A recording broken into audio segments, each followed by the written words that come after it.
NEET 2025 এর rotational ডাইনামিক্সের একটা problem এখন আমরা সলভ করব, যেটা কি দেখা যাচ্ছে যে একটা সলিড স্ফিয়ার আছে যেখান থেকে একটা পোর্শনকে কাট করে নেওয়া হয়েছে, মানে একটা problem related with cavity, cavity problem.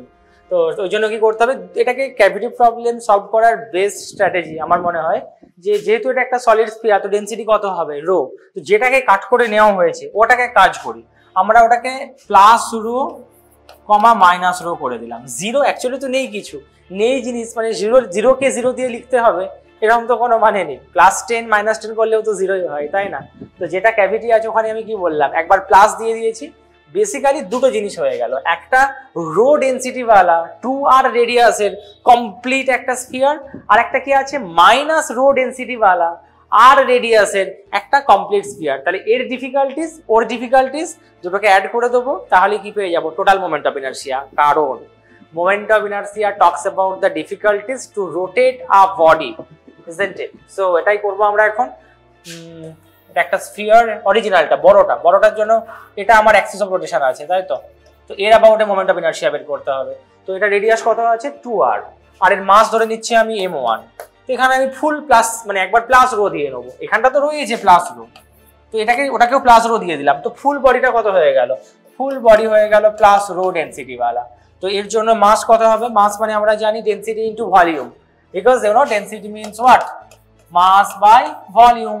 তাহলে এখানে m1 কত হবে, এটা রেডিয়াস কত আছে 2r, তাহলে এর মাস হবে density rho into volume, volume হবে 4/3 পাই, রেডিয়াসটা আছে 2r তার cube, so that would be 8 into rho into 4/3 pi r cube. Just 8টাকে আলাদা করে লিখলাম, আর কিছুই না।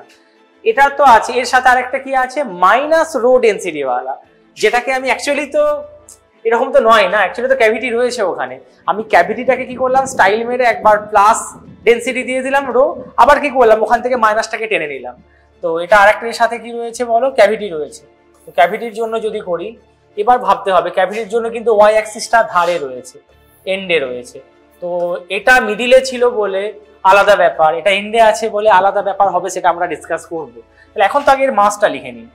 ক্যাভিটি রেডিয়াস কত হবে, r হবে, আর এর ডেন্সিটি কিন্তু মাইনাস রো। তাহলে m2 যদি বলি এর মাস, তাহলে ডেন্সিটির তো কোনো পরিবর্তন হবে না। মাস মানে কি ডেন্সিটি ইনটু ভলিউম, তাহলে রো, বাট অ্যাকচুয়ালি রো কি মাইনাস রো ইনটু কত হবে ভলিউম, ভলিউম কত হবে এর জন্য 4/3 পাই r কিউব। ওকে, তাহলে rho into 4/3 pi r cube, আর m2টা কি হবে নেগেটিভ হবে এই ক্ষেত্রে, আর rho into 4/3 pi r cube এটাই বেসিক্যালি m2। তাহলে m1 কে আমি কি লিখতে পারি, আর কিছুই না, m1 ইকুয়ালস টু 8m2, এটা মনে রাখতে হবে, ঠিক আছে? m2টা কি হবে নেগেটিভ হবে, আর ম্যাগনিটিউড ওয়াইজ m1 কত হবে 8m2। নেগেটিভ মাস বলে অ্যাকচুয়ালি ওটাই নেগেটিভ মাসের কনসেপ্ট আমরা ইউজ করি, আর রিয়েলিটি তো নেগেটিভ মাস বলে কিছু হয় না, এটা বোঝার জন্য যে যতটা ক্যাভিটি আছে ততটা মাস ভরে দাও, আবার ওই পরিমাণ মাস কি করো ওখান থেকে বের করে নাও। তো এবার আর কিছুই না, হয়েই গেছে, এটা 90% কাজ। তো বড়টার জন্য কি বের করতে বলেছে আমাদের, moment of ratio of the moment of inertia. তো বড়টার মোমেন্ট অফ ইনারশিয়া কত হবে, এটাকে যদি I1 বলি, এটাকে যদি I2 বলি, তো I1 তো বুঝতেই পারছো সিম্পল, একটা স্ফিয়ারের জন্য কত হয় 2/5 mr²। ওকে, তো I1 আমরা কত লিখবো, I1 আমরা লিখবো, এখানে লিখছি I1 লিখবো 2/5, মাসটা তো কত আছে m1 আছে, আর এর রেডিয়াস কত আছে ভাই সাব 2r, তাহলে m1 ইনটু 2r এর হোল স্কোয়ার। ওকে, আর এর জন্য কত হবে, এর জন্য হবে, এখানে ব্যাপার আছে, এখানে কিন্তু ডাইরেক্ট লেখা যাবে না। এর ওয়াই অ্যাক্সিসটা যেমন সেন্টার দিয়ে পাস করেছে, বাট এর জন্য কি আছে এন্ড দিয়ে পাস করেছে, সেন্টার দিয়ে কিন্তু নেই। তাহলে এর ক্ষেত্রে আমাকে এই ওয়াই অ্যাক্সিসের অ্যাবাউটে মোমেন্ট অফ ইনারশিয়া লিখতে গেলে কোন থিওরেম অ্যাপ্লাই করতে হবে, parallel axis theorem. I believe that you know parallel axis theorem. Parallel axis থিওরেমে কি হয়, রডের কথা নিশ্চয়ই সবার মনে আছে, এটা সবাই জানো কত হয় রডের জন্য, ml² কত হয় ml²/3, আর মিডিলে কত হয় ml²/12। তাহলে যেটা কম দিয়ে পাস করছে এটাকে আমরা কত বলবো, আই কম। আর এই যে পারপেন্ডিকুলার ডিস্টেন্স দুটো অ্যাক্সিসের মধ্যে, ওটাকে আমরা কি বলবো ডি, আর এটাকে আমরা কত বলি, ধরে নিচ্ছি আই। তো ফর্মুলা কি দাবি করে যে আই ইকুয়ালস টু কমের অ্যাবাউটে যেটা হবে সেটা প্লাস md², যেখানে ডিটা কি পারপেন্ডিকুলার ডিস্টেন্স ওই দুটো প্যারালাল অ্যাক্সিসের মধ্যে। তাহলে এর জন্য আমরা বের করি I2টা বের করবো, এখানে I2 কত হবে বাবা? I কমের জন্য কত হয়? মিডলটা যেটা হবে, যেটা অলরেডি কত হবে? 2/5 mr স্কয়ার। তাহলে এটা হবে 2/5 m2 r square. r square মানে কত আছে? এর তো রেডিয়াস r আছে, কোনো চাপ নেই, ওটা লিখে দিলাম। প্লাস কত? md square. এর মাস কত আছে? m2। আর ডিটা কোন ডিসটেন্স? এই পয়েন্ট থেকে এই পয়েন্টের ডিসটেন্স, যেটা বেসিক্যালি রেডিয়াস, m2 ইন্টু কত? r square. তাহলে এখান থেকে I2 হয়ে যাবে m2 r স্কয়ার, একটা আছে, এখানে 2/5 আছে, তো কমন যদি নিয়ে নিই 1 + 2/5 মানে হয়ে যাবে 7/5 m2 r স্কয়ার। বুঝতে আশা করি কারো কোনো অসুবিধা হয়নি। এবার আমি বের কি করতে বলেছে? The ratio of the moment of inertia of the smaller sphere মানে I2 and to that of the rest of the part of the sphere about the y axis। Smaller sphere আর রেস্ট অফ দ্য পার্ট মানে original যেটা হবে, টোটালটা সিস্টেমটা। তাহলে original কত হবে? অরিজিনাল মোমেন্ট অফ ইনার্শিয়া বা নেট মোমেন্ট অফ ইনার্শিয়া এটা প্লাস এটা, কিন্তু এখানে এটা কি হবে? মাইনাস ফর্মে লিখতে হবে আমায়, কারণ রিয়েলিটিতে তো এটা দুটো আলাদা আলাদা নয়। এই টোটালটা থেকে এটা তো বাদ চলে যাচ্ছে, নেগেটিভ, তো ওটা মাইনাস, আমি নেগেটিভ মাস ধরে নিয়েছি ওটাকে। তো অ্যাকচুয়ালি আমার টোটাল মোমেন্ট অফ ইনার্শিয়া কত হবে?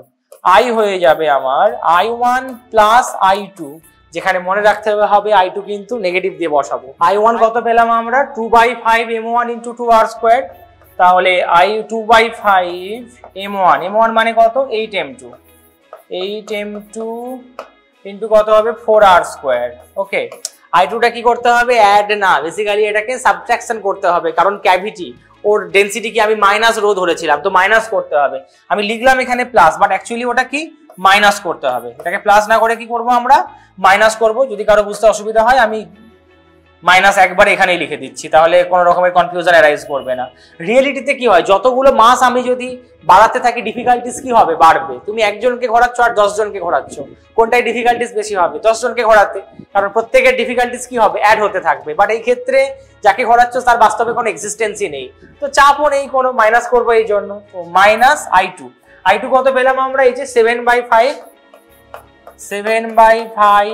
m2 r square. ওকে, তাহলে এটা হয়ে গেল 8 4 32, 64/5 m2 r square minus 7/5 m2 r square. যদি এলসিএম করি 5 হবে এলসিএম, 64 মাইনাস 7 করলে হবে 57/4 m2 r স্কয়ার। তাই তো, এটা কি পেলাম? ক্যাভিটি বালা যে ছিল স্ফিয়ারটা, তার জন্য। এবার এটা কিন্তু আনসার না, কোশ্চেনে কি বের করতে বলেছে আমায়? রেশিও বের করতে বলেছিল। কার সাথে কার রেশিও? I2 এর সাথে, যে ক্যাভিটি বালা স্ফিয়ার তার জন্য। তো আমায় কি করতে হবে? I2/I বের করতে হবে। I2 আমরা এইমাত্র দেখলাম 7/5 m2 r স্কয়ার, আর ওটা কত পেলাম? এই জাস্ট বের করলাম 57/4 m2 r স্কয়ার। 4 না 5? সরি, তলায় 5 আছে, তো এটা তো 5 হবে ডেফিনেটলি। কত হবে? 5 হবে। 57/5 m2 r স্কয়ার হবে। কত হবে বলো? 57/5 m2 r স্কয়ার। তো m2 r স্কয়ার খতম। তাহলে आंसर হবে 7/57, কারণ 5 কেটে যাবে। So which option is the correct option? ঠিক দেওয়াই আছে, 7/57 ইজ দ্য কারেক্ট আনসার।